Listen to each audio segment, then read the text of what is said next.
Olá, você está no Sacris Canal Católico. Eu sou Elizabeth Gravina. Nossa leitura hoje é Bem-aventurados os Pobres, de Francisco José de Almeida, da editora Quadrante.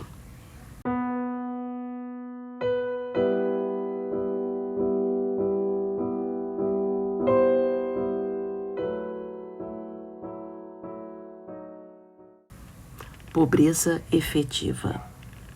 A atitude de desprendimento que acabamos de ver, a pobreza afetiva, conduz como pedra de contraste a pobreza efetiva. Não se trata, já ouvimos, de passar necessidade, mas o ideal não deve ser ter e consumir bens em escala crescente. Um homem que viva no problema do ter acaba por fechar-se ao mistério do ser, diz Pilar Urbano. E São José Maria Escrivá aconselha: se és homem de Deus, põe em desprezar as riquezas o mesmo empenho que põem os homens do mundo em possuí-las. Se Jesus Cristo não viveu na extrema pobreza, se não fugiu de relacionar-se com homens ricos, não há dúvida, por outro lado, de que nos deixou o exemplo de uma vida austera e teve predileção pelos que não vivem na opulência. Para encarnar-se, já ouvimos, podia ter escolhido um lar da classe dos príncipes ou dos sacerdotes, o que, além disso, lhe facilitaria ser ouvido e seguido na mensagem divina que trazia. Mas quis nascer no seio de uma família que vivia do trabalho. Viria a fazer milagres, mas nenhum em proveito próprio. As suas curas foram quase todas em benefício de gente simples, cegos, paralíticos, leprosos, enjeitados, e morrerá tendo por companheiros de suplício 2 ladrões. É bem certo que Deus criou o homem à sua imagem e semelhança para que reinasse sobre as aves do céu, sobre os animais domésticos e sobre toda a terra. E abençoou o homem e a mulher, dizendo-lhes: frutificai e multiplicai-vos, enchei a terra e submetei-a. Gênesis 1, de 26 a 28. Por desígnio divino, o homem foi, pois, criado para dominar o universo, para obter novas energias e novas riquezas. Todo o progresso que a ciência e a técnica oferecem ao homem e às sociedades foi previsto e querido por Deus como algo bom. E Deus contemplou toda a sua obra e viu que tudo era muito bom. Gênesis 1, 31. Deus abençoou os bens da terra. Mas será que entrou em contradição consigo mesmo quando, na pessoa de seu filho, chamou bem-aventurados aos que têm alma de pobres? Acontece que todo esse progresso fez o homem trabalhar contra o progresso humano, na medida em que o fez esquecer que os bens do progresso eram meios para levá-lo a reconhecer a supremacia de Deus, e só a Ele amar e servir, e nele aos demais homens. O progresso da ciência e da técnica, que já não se pode fazer parar, Louis de Broglie, não se fez acompanhar do progresso da consciência, que não pode fazer parar. Antes deve robustecer a fé em Deus, o desenvolvimento da virtude e a prática da caridade. O problema não está, pois, em trabalhar bem, com competência e denodo, com espírito de iniciativa, desenvolvendo todas as capacidades, o que traz como consequência natural que a pessoa se enriquece e com ela a sociedade. O problema está em ter uma intenção reta no trabalho e, como contraprova dessa retidão de intenção, em submeter-se a uns limites bem definidos. Até onde posso ir? Não é uma pergunta sem resposta possível, antes pelo contrário. O desejo de bens materiais e os fins do homem. A primeira resposta é que a posse dos bens materiais, como meio que é, deve favorecer e não comprometer os fins humanos e espirituais para que o homem foi criado. Esse é o primeiro limite, ou melhor, a primeira orientação. Para começar, não são poucos os casos em que a dedicação à tarefa profissional vai em claro prejuízo da atenção devida ao bem da família. Muitas vezes se ouvem protestos como estes: o meu marido trabalha como um burro para que não nos falte nada, a mim e aos nossos filhos, mas não tem tempo nem disposição para ser uma presença na nossa vida familiar. Ou, Papai não nos nega nada do que lhe pedimos, mas não arranja tempo para estar conosco, para se distrair conosco, para podermos contar-lhes as nossas coisas ou pedir-lhe conselho. Preferíamos que trabalhasse menos, que ganhasse menos, mas estivesse mais conosco. Quando é que um executivo, um profissional liberal, um diretor de empresa vai aperceber-se de que, regressando tarde a casa, cansado ou com a cabeça presa aos seus assuntos profissionais, está sacrificando o fim aos meios? Quando verá que, se não tira a mulher das lidas domésticas para dar com ela um passeio ou irem os dois a um cinema ou um teatro, só gera nela insatisfação e, a médio prazo, uma frustração que pode degenerar em coisas piores, em queixa, em frieza nas relações mútuas. Ou quando compreenderá que esgotou no trabalho as suas reservas de afeto, alegria, bom humor e paciência para acompanhar as brincadeiras dos filhos, os seus estudos, os seus problemas de relacionamento na escola. Quando poderá sentar-se para conversar tranquilamente com a esposa sobre a vida do lar, a escola dos filhos, as vicissitudes que nunca faltam em qualquer família, os planos relativos ao futuro ou simplesmente um programa atraente para o próximo fim de semana. Mas mais grave que essa falta de tempo material ou mental para a família é o esquecimento do tempo que Deus pede para ele. Diz o cura Dars que Deus nos deu 6 dias da semana para trabalharmos e reservou para si apenas o 7º. Ficamos contentes com os 6, porque lhe recusamos o 7º. Esse último dia da semana, que pertence ao Senhor, é, porém, sinal de algo mais. É sinal de que os dias anteriores se encaminhavam para ele, iam desaguar nele, tinham-no a ele por coroamento. Indica, pois, para onde se devem orientar o nosso trabalho e os nossos esforços. Imprimem uma finalidade e um estilo aos nossos afãs. Um homem que se contentasse com observar o preceito dominical, oxalá o fizesse sempre, e durante a semana se esquecesse de Deus, das bem-aventuranças por ele proclamadas, esse homem teria uma vida dupla, seria um hipócrita. Essa é a razão da afirmação taxativa do Senhor.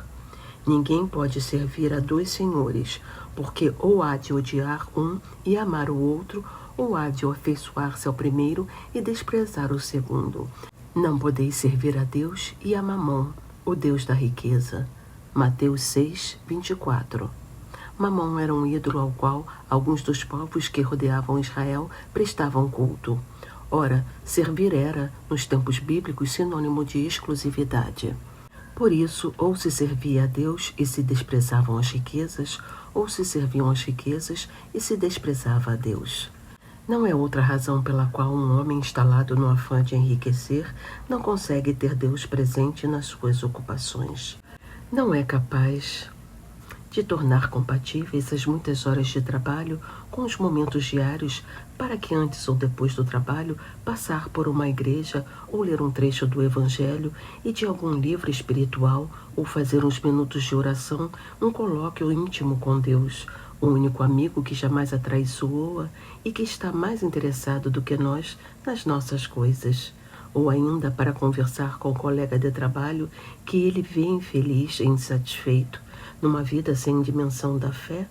Tudo isto nos devia fazer pensar no rumo que damos à nossa existência, se a fechamos ao horizonte infinito que se abre à alma dos que se sabem filhos de Deus, por Ele muito amados.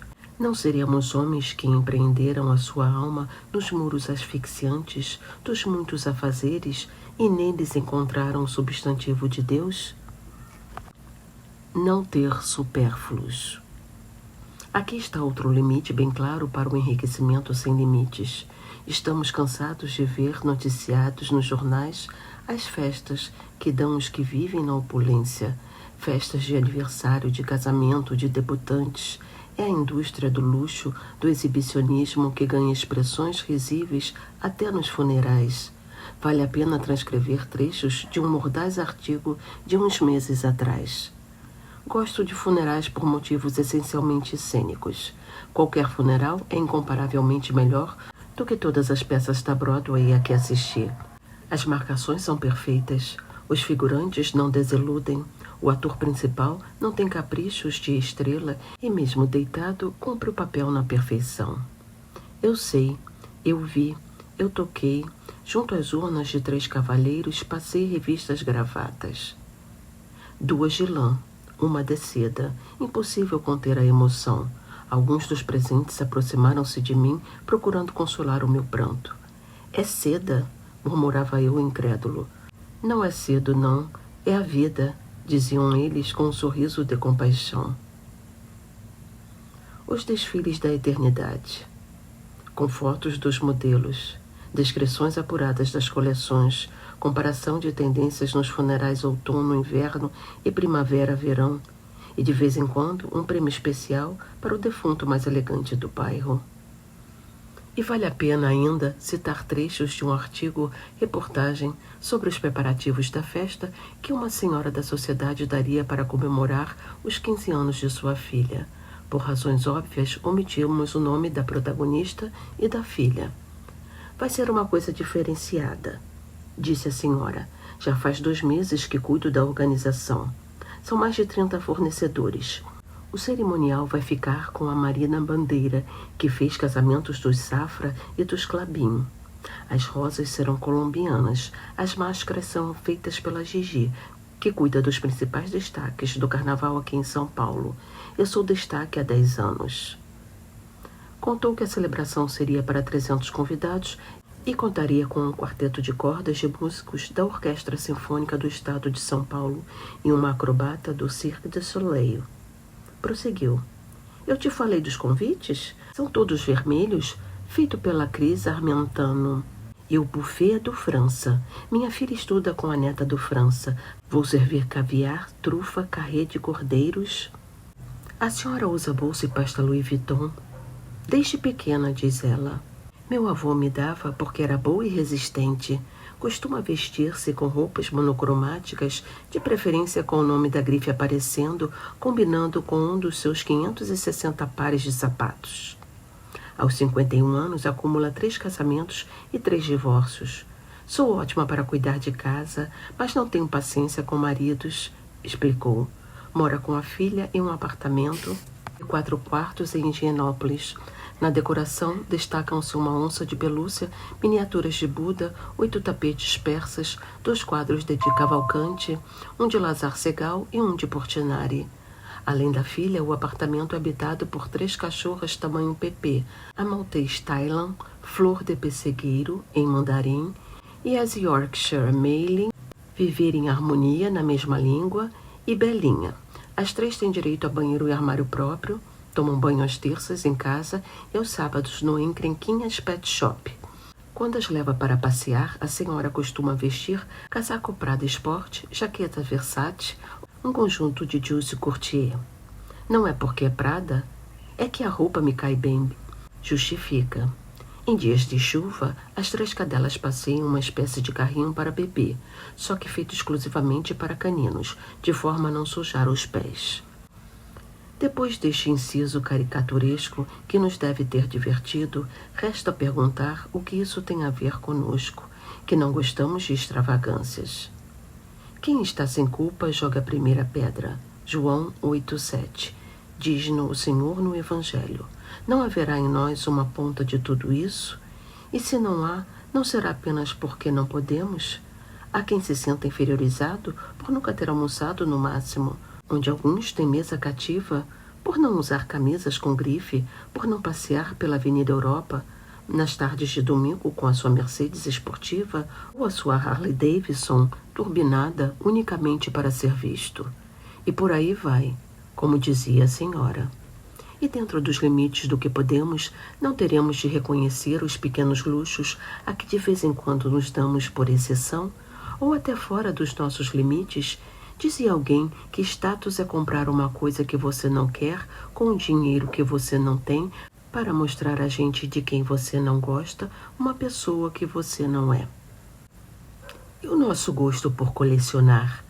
Mais um terno, um vestido, mais uma blusa, mais um tênis, tudo sob a pressão da propaganda. Este tênis ventila melhor os pés, aquele ali absorve melhor o impacto. sem descansar até poder assinar com uma Mont Blanc ou responder a quem nos pergunta as horas, metendo-lhe pelos olhos um Rolex.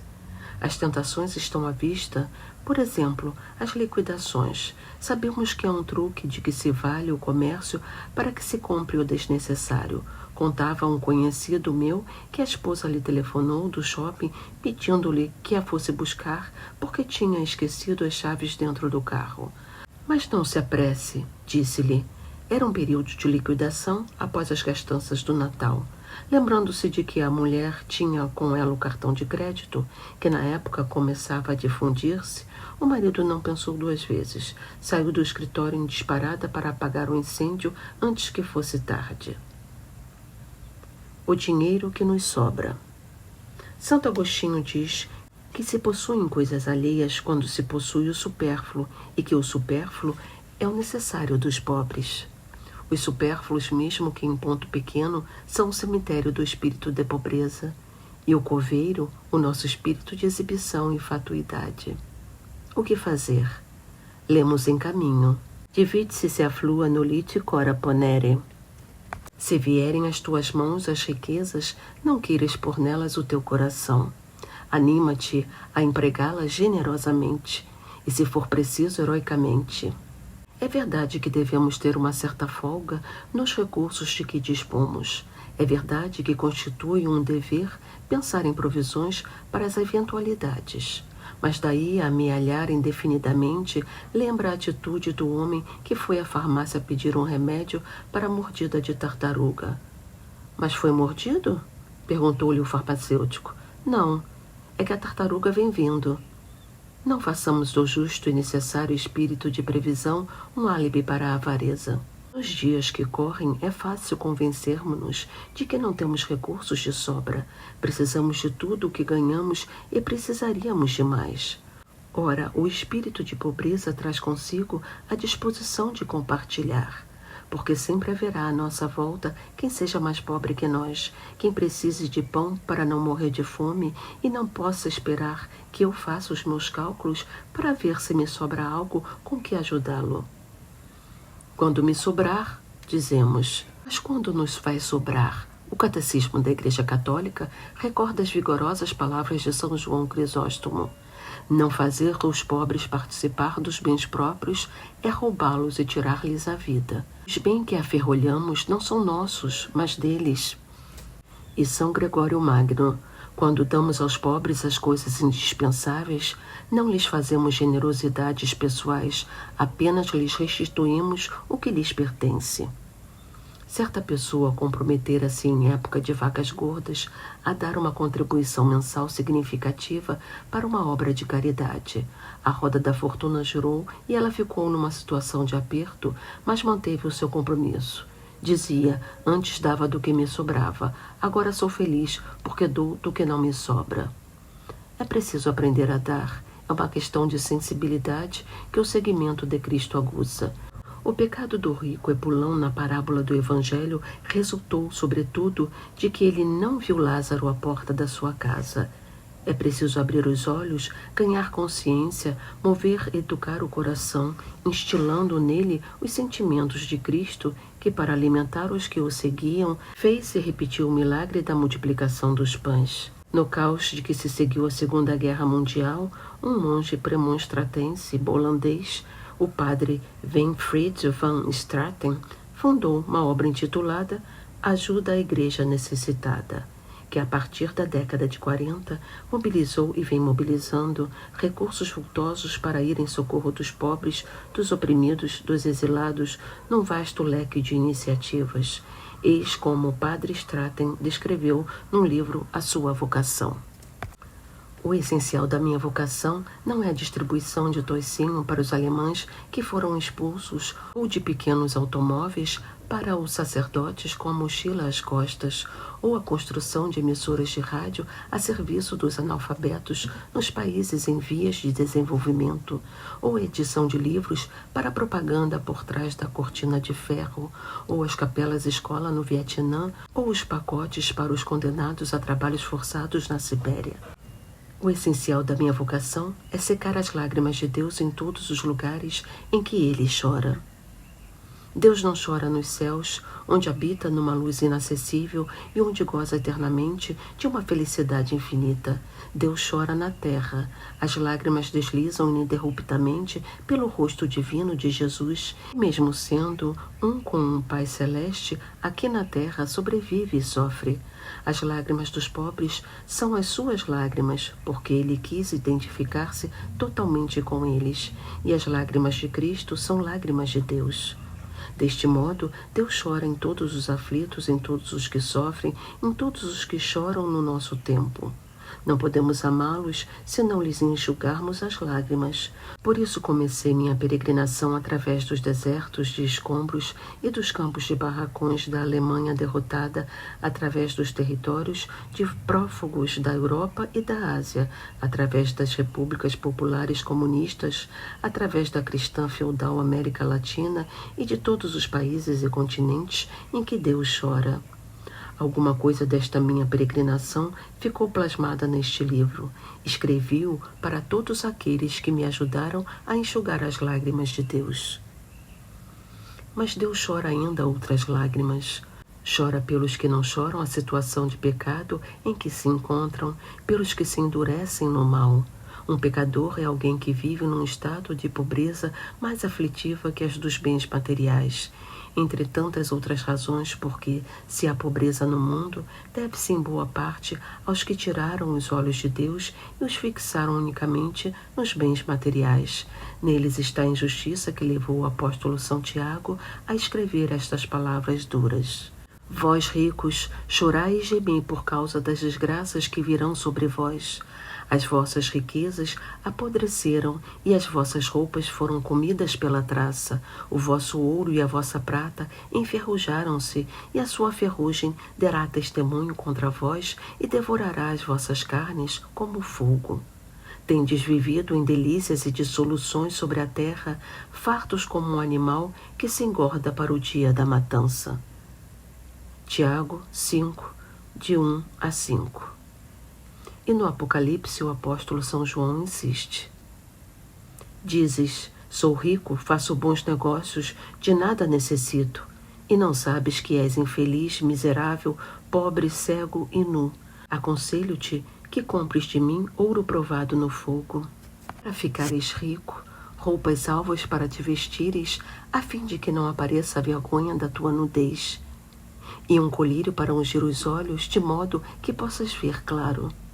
Apocalipse 3, de 17 a 18. É a miséria da alma que estabelece a sua morada no que passa, e que muitas vezes se faz acompanhar dessas outras misérias que são a luxúria, a soberba, o ódio, a inveja, a preguiça, a gula. É um nível de pobreza mais lancinante que a do corpo, e Cristo, que veio salvar e não condenar os pecadores, quer que contribuamos para cobrir essa nudez. E além do pecado, há ainda outra pobreza, que é a ignorância a respeito de Deus, da redenção que se operou com a encarnação do Verbo, da Igreja, dos sacramentos, do vínculo de fraternidade que nos liga aos nossos semelhantes. É uma ignorância que não se dá apenas entre o povo mais simples, mas entre os intelectuais, os empresários, os que estudam e os que ensinam, os dirigentes. Com quanta razão se disse que a ignorância é pior que o pecado, porque é fonte de pecados. Repercute em toda a sociedade numa cadeia que contamina e se multiplica, e também urge contribuir para que diminua. A par das obras de misericórdia corporal, sabemos-lo pelo catecismo que existem as obras de misericórdia espiritual, dentre as quais se destacam precisamente admoestar os pecadores e ensinar os que erram. Há instituições, movimentos, grupos de voluntários que trabalham nesses dois campos. Duas perguntas se impõem. Dou a algum deles uma parte do meu tempo?